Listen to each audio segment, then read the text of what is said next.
The Railroad Ghost. It was a spooky sort of night. As the British Express train raced through the chilly darkness, fog began to close in around it. It was just the sort of night one would expect to meet a ghost.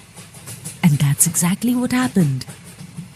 Now, running a train isn't easy anytime, but on this particular evening, it was really hard work.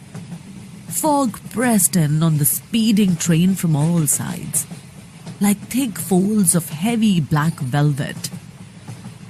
Even with the powerful headlights stabbing the darkness ahead, the engineer had to strain his eyes to see the track.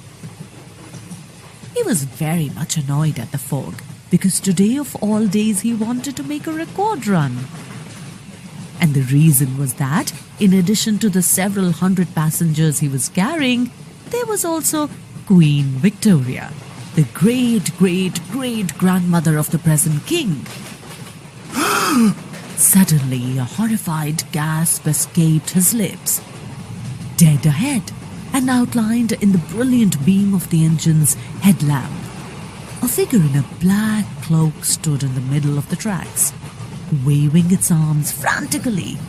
The engineer made a desperate grab for the brakes and brought the express to a screeching halt.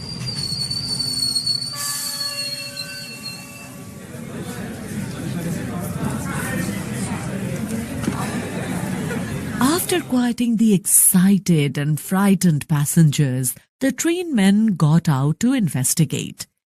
They searched and called, but there was no sign of the mysterious figure who had flagged their train. Who had he been? And why had he stopped the train? The crewmen were puzzled.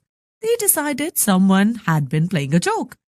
Even the train engineer was almost convinced that it had either been somebody's poor idea of a joke or his imagination playing tricks, but he wasn't absolutely sure. Just to play safe, he swung down from his cab and walked up the tracks. Suddenly, his face grew pale and his heart beat wildly. There, a scant 200 yards ahead of the stopped train, he found a washed-out bridge. The whole thing had toppled into a swollen stream. If it had not been for the mysterious flag man, the train would have plunged into the stream, probably killing many passengers and crew. While the bridge and tracks were being repaired, the train crew made another search, but they could not find the slightest trace of the strange figure who had saved the train.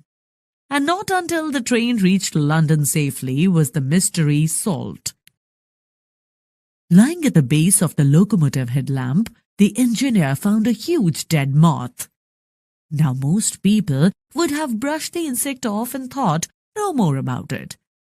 But not this fellow. He held the insect in his hand and frowned down at it thoughtfully. Then he did a strange thing. He wet the wings of the moth and carefully pasted it to the glass of the headlamp. Then he climbed back into the cab of his engine and switched on the light. "Ah!" he cried triumphantly. "I thought so."